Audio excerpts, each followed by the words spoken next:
This is the Realty Classroom Podcast, episode number 143. Find the biggest elephant standing right in front of you and help. Are you a real estate agent with an entrepreneurial spirit who wants to turn your job into a business without sacrificing your lifestyle, but you can't seem to find the right plan or any plan to help you get there? Well, then, hey, you are definitely in the right place. I'm Danny Griffin, the founder of the Realty Classroom and the host of this podcast. Now, to help you take immediate action to get started in the right direction, which means more strategic, I have created a free strategic plan for you that's waiting at freeagentgift.com. That's freeagentgift.com. Get over there, get your copy of that plan, because everything I talk about here on the podcast is about helping you become more strategic so you don't get whipped around by the ups and downs of the real estate agent business, and you can actually turn it into something predictable that serves you. All right, let's get started. Find the biggest elephant hiding right in front of you and help. Let's go, right? So what do I mean? Well, first of all, you have to identify the obvious giant hiding right in front of you. And what I mean by that is, in this business, so for me, let me give you my example because it'll give you context. As I've been in it for a long time and I want to expand, there are two things I wanted to do with my brand. One was get into more luxury sales. So when I looked at the luxury end of the business in the two major markets that I cover, I was able to identify that median and above priced houses, there were plenty that were expiring. So that was an obvious problem because, again, if I always go back to the premise, ask yourself, how does the business really work? And we've talked about that a lot lately. It works based on listings. Somebody has to go out. One of us has to go out and acquire a listing, enter it into the multiple listing service so that everybody can have access to that inventory, quote unquote, right? So that's the global issue for us as a business, to keep identifying potential sellers who would like to list the property with one of us, a realtor, real estate agent who's become part of the national association, local association, et cetera, in case you're listening to this for the first time and this is all new to you. That's how this business works. But inside of that context, there are problems. There are big white elephants standing right in front of you. And the white elephant in this context is a problem. And the problem is this industry continues to expire listings on a regular basis. And even I have top producers tell me all the time, well, there's no expireds in my area. Really? Did you go into the multiple listing service? Did you look at the last continuous 12 months, get a printout of everything that was expired, and you can even go a little further with cancels and withdrawals that never came back on? Those are failures. That's a big old white elephant standing in the room. So here we have these listings where the seller hoped that one of us could take it to the marketplace and we could get it sold. And we failed. Collectively, individually, whatever, you get the point. That's the problem. We have failed to sell that property through our mechanism of our marketplace. It's expired. Now, there are myriad reasons why, not the least of which could be the seller was never motivated to begin with. But it's a failure. It's a problem. It's right there in front of us. So that was one of the major things that I saw. And then again, just thinking like a savvy business person, that I wanted more profit per transaction. If I looked at solving that problem for expireds at or above the median in a much smaller location, well, all of a sudden the statistics told a different story than I was telling myself. And you get sheep herded in business a lot. It's that group think where somebody says that, oh, there's not a lot of expireds in our marketplace. We're so busy. Really? You're a stats guy or gal? You have it down cold? You know exactly what did and didn't happen? So if you don't have that information, don't make those statements. Because if you're making them globally and locally without having any evidence to prove whether you're right or wrong, shame on you if you heard this podcast, right? Now, of course, a lot of us, we're following each other around and sounds like this is good, but over here, right? It's the sheep herd. Stop acting like that and get educated about our business, and then get educated about what problems you're trying to solve. Look, that's the premise of business. A business sees or identifies a problem / opportunity, something's missing from somebody's life, and they come up with a great solution. And people run to that solution because it's unique. Now, a lot of you would look at, well, we're all sort of the same and we just have a license and we put it in. No, man, there are just, I was going to say myriad again because I like the word. It means just a lot. There are all sorts of differentiations that we make as service people. But we've identified in our industry, for example, this is one example only, that expireds all across the price range. But for me, I identified median and especially at luxury. Because as the market gets thinner at luxury, it's a bigger problem financially to solve, and there are fewer buyers. See, if you're in the median number in your marketplace, as long as your pricing is close, there will always be a lot of opportunities for you to get that price right. Good market, bad market, there will be plenty of people. However, the thinner you go onto the right side, meaning you're way out in the distribution curve where there are very few ultra luxury properties, moving into luxury, moving in towards median, there's a lot of opportunity out there to solve this problem. So I went there. And what I did was the next point. I listened, okay? I listened to the problem and I diagnosed the problem. I know that's weird coming from a guy who runs a monologue podcast, at least for now, looking into doing some interviews now. But that was because I wanted to get the information out there. But I do a tremendous amount of listening. I listen to top producers every single week in my coaching capacity. I'm on Clubhouse right now. If you haven't heard, Clubhouse yet, I told you some of the tough parts of Clubhouse, but the great part is you can just sit there and listen. And there's the problem. I mean, it would be great to hear home sellers and buyers there as well, but I just listen. Trying to listen to the problem. What is the problem that we can, diagnose? I'm not even saying cure yet. I'll get into that in a second. But if I can listen and then I can diagnose, well, why does that happen? So let's go back to my example on expireds. And again, remember, I was one of them long ago about expireds. I said the same thing. Oh, it's cold calling. It's harumph, right? I threw a fit instead of understanding what it was in front of me. Well, as I began to listen to the sellers that were expiring, either I was talking to them directly or my telemarketer was bringing me back feedback, I could diagnose that the problem was everybody was trying to pound on them with resume, pound on them with my brand, pound on them with things that actually had very little to do with explaining to that seller what the process of selling was. You follow me? So everybody was just trying to throw up all over them resume and brand for the most part. That's what I heard a lot. So as I listened to these people, well, they said they had this many agents and they said they had an office here and they said they've been doing it for this long and they've sold this many properties. And there is some relevance to that. I mean, top producers, I'm not trying to hurt you. I'm a fellow top producer. We have long resumes, but I will tell you, to this day and age, I rarely talk about that.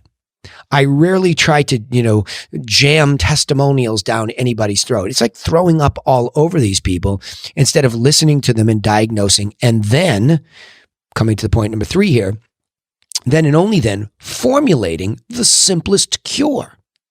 So let me bundle these things together. So I can remember going out to the first luxury listing under this new approach. It was a $4 million expiry. And it was in beautiful, if you reference Hyannisport on Cape Cod. It was beautiful.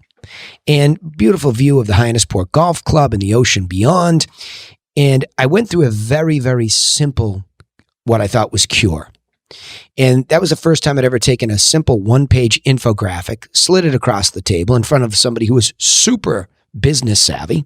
He and his brother had run a wildly successful company for a very long time, slid it across, and I just walked through the 7 steps of the process. I had asked him and I'd listened. I remember Laura, my client care manager who's been with me for 15 years, I wanted her to come and eavesdrop. She said, I can't believe how much you listened. Because most of you see me in a talking context. You don't see me when I'm really in front of the white elephant, the problem. I mean the white elephant by any problem, but in this case, I'm trying to give you an example. I listen a lot because I've recognized that this throwing up all over somebody, my resume, my brand, it sounds weirdly defensive too. And you get sucked into, not that I've ever done this, You get sucked into throwing your competition under the bus. I never felt that was necessary even from the start.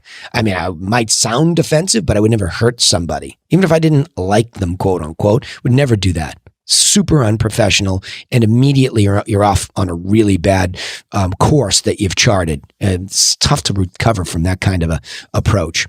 So I was going through this, and I got to a stage that I call communication stage. Of course, communication goes throughout the process.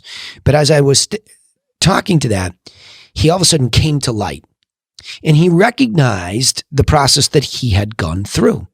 He recognized it. He said, yes, we got that far. You're right, because I was diagnosing it and said, well, look, you got pretty far in the process, but let me walk you backwards. So I went back and I showed him all of the steps that would lead to set him up to be in the best communicative process with the marketplace. You see, if you price it right, and you want to improve your price by reconditioning staging, then you set me up to market your property better with at least better pictures, better digital write-up. It just becomes more interesting. But once I syndicate it to MLS and the internet, now I have to hope that planning process gets me communication with buyers and their agents. And I told him he got that far. But he had no feedback. And everybody was afraid of this guy because he was a successful businessman. I wasn't at all, because there was nothing to be afraid of. We were having a conversation. And so, remember now, this is one of the very first times I tried this listening, simple cure approach. I mean, I had the cure. I sort of had the vaccine, per se, in my hands. And it was the first time I really tested it. And he really leaned in. And he looked over to his wife and he said, that's what my brother always used to say. He used to say the same thing. He used to say that that's where the money was made, that when there was all this feedback and the communication, guy just went on for about 2-3 minutes with his wife as if I wasn't in the room, because I had showed him a simple cure to his problem, and it clicked. And what it did was it empowered him to become part of my process. I was no longer talking at him. He was helping co-create this experience with me in his home. And it was very authentic and it was very real. Laura was very moved by the whole thing. She just couldn't believe she'd never really come out and seen it, but she'd never really, I mean, it wouldn't have been as interesting because it was so much less systematic. For years, I had done this on muscle, and here I was finally offering a simple cure after having listened to the general marketplace and him about his problem, how far had he gotten, diagnosing it, just taking a checklist of the stuff that he had already done, saying, yes, I think there can be some improvements, but you got right here, and voila, he lit up. And that's how that simplest cure started. Now, subsequent to this story, I did not win. I did not win because I was still up against perception. As a human and a professional, he liked me the most, because he told us. But he had still been fed some bunk about this company that had all these agents and all this stuff, and they had New York City connections, and that's how they were going to sell it. And I wasn't really quite ready to deal with that nonsense and handle that objection, because like I say, it's nonsense. And I could prove that to you right now. If somebody makes that claim and they can't bring you a list of all the people that they brought from, say, in my case, New York City, or internationally, that's another big national company says that we have international buyers in a private list. Really show me all the double-ended deals that you did through that list. So see, I became very, very quick at being able to handle that. And again, I said this before, I don't try to hurt anybody. I say, that's impressive. If they can do that, I'd go with them too. But what I'd ask you to ask them is to just show you the list of people that came from overseas, came from New York City, that they sold directly to, because they're claiming it's their network. They're claiming something outside the marketplace of co-broke to co-broke. And in my experience, somewhere around 87 to 88% of the deals are done one brokerage to the next, no matter how big, no matter how small. That's a statistic. Here it is. See, I just didn't know how to deal with that yet. And I hadn't really adjusted my whole system to show the perceptive part of it with websites and how push marketing works. In other words, when we get it beyond the MLS, what do we do with it? So it just gave me, and that's really the fourth point here. So let me say the point, and then I'll just lean in on it a little bit more. By implementing that, I was able to leave that one that I lost, but I felt really good about it. I really did. I felt great about it. And so I was able to implement and adjust until you're consistently getting a positive result. So let me explain. After implementing that one, I went home and I said, oh my gosh, I really have to focus. And see, this is how you decide what problems you have to solve in your business. I really have to go solve my website problem. I have all these goofy looking lead gen websites from this delusion that, these buyers and, this was going to be this great business. And it was just, what a huge mistake that was early on in the internet. For me, I'm not knocking anybody. I still think internet buyer leads can be something if you have a good strategy. I'll leave that alone. I don't like that subject to interfere with this. So I went back to the drawing board on that, and I actually ended up in the website business. That's how deep upriver I got. I wanted to control this experience of how a listing would look on my website, what I could do with it to push it around. And that continues to this very day. So after implementing, the adjustment wasn't even necessarily there. I told you what I adjusted there. I needed to handle that objection. And I needed to handle that objection professionally, with statistics, with the truth. So I developed that objection handling comment that I just made. And from that point on, which was now back a couple years ago, we really started to get into more and more of this big problem, these expireds at these luxury. And we found all sorts of problems. So as we listened, it wasn't always the same problem. Some of them were common, but oftentimes it was very individual because it was about the individual's anxiety.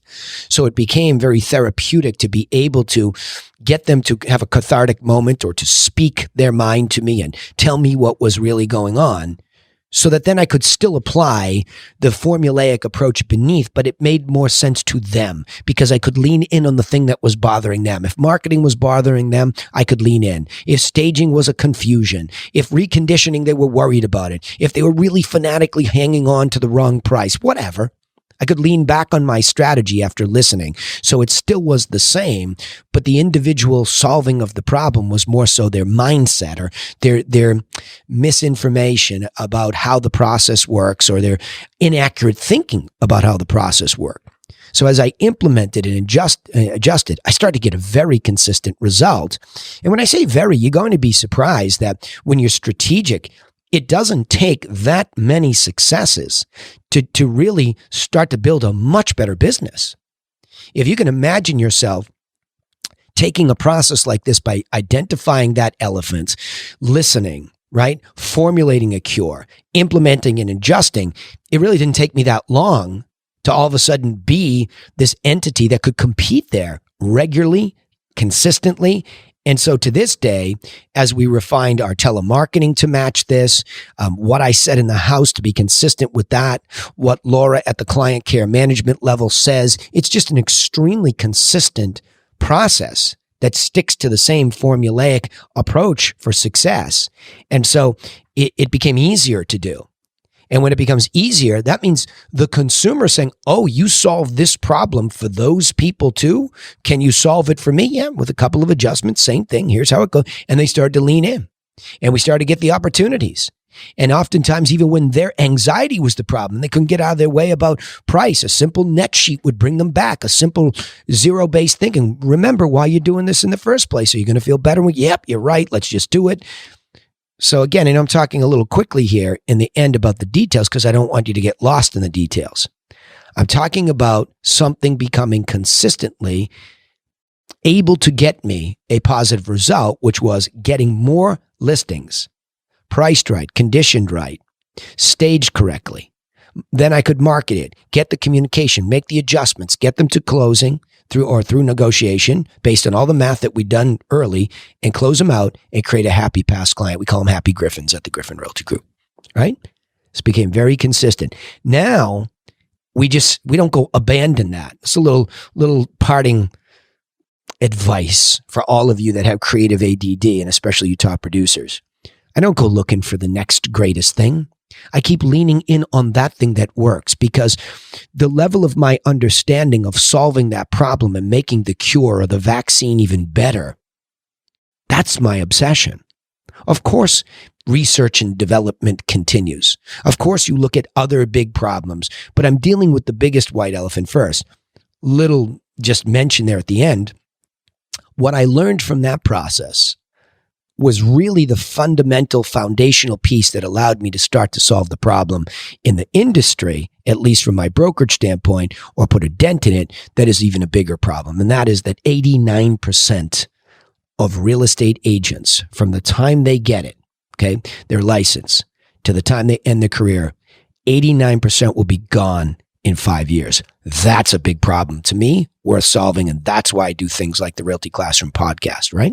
So I'm not going to go down that rabbit hole now, but it was the same process. I identified the obvious giant, right? Well, let me say it this way. Let me summarize this for the podcast, okay? Find the biggest elephant hiding or standing right in front of you and help. At least have the attitude of you're going to help. And you do that by, number one, identify the obvious giant hiding right in front of you by being clear. What is it? You prioritize it. You don't just like make it up. It's there and you reprioritize it, not your perception. Then once you've identified it, listen to and diagnose the problem that they're having. Listen and start to diagnose by trying to say, well, what if this and what if, it's that critical thinking mind. Then formulate the simplest cure that you know how to, right? Just offer some advice that might be simple because you're the expert, they're not. And don't be afraid to offer the cure to an elephant. There's a good imagery. Sometimes you think the elephant is so ornery and big and mean that there's just this little you. How could you come up with a cure? Because you can. Act like a professional, right? And then lastly, implement and adjust until you consistently are getting a positive result, because that's what turns it into a business machine. All right, let me summarize it this way. In the real estate business, there are many obvious and massive problems that need solving. However, for some odd reason, we continue to run away from them and look for what we perceive to be easier ways to be successful. In the end, unless we confront the biggest problems and start crafting the cure with simple solutions, we run the risk of becoming another failed real estate agent business. All right, now to avoid that, remember, you can take immediate action and get started in the right direction with a copy of our free agent plan. And that's waiting for you at freeagentgift.com, freeagentgift.com. So all this simple, organized, strategic thinking that I wish I had it early in my career, I share it with you, freeagentgift.com. Also, don't forget, of course, you can subscribe to this podcast on iTunes, Spotify. It's free, right? This is free. This is real advice from a real agent broker. I'm doing it still to this day, and I'm teaching newbies to top producers at the Realty Classroom. It's free. So subscribe and you can listen. I try to keep it around 20 minutes, 25 minutes. So you get a little piece of working on your business. We'd also appreciate it, of course, if you'll comment on the post, then we know what you're thinking. I'd love to listen to you, but you won't engage me. If you do, I'm going to be right there. You're going to be shocked. Also, we have some resources at the Realty Classroom that we are starting to really introduce. So if you get on our list at freeagentgift.com, you will see what those resources are if you want to go a little deeper, okay? Now, thanks for listening, and I really appreciate your time. But remember, I say this all the time when I sign off. Nobody is coming for you. So go get to work on your own business plan, and I will see you in the next episode to help you do just that. Thanks again.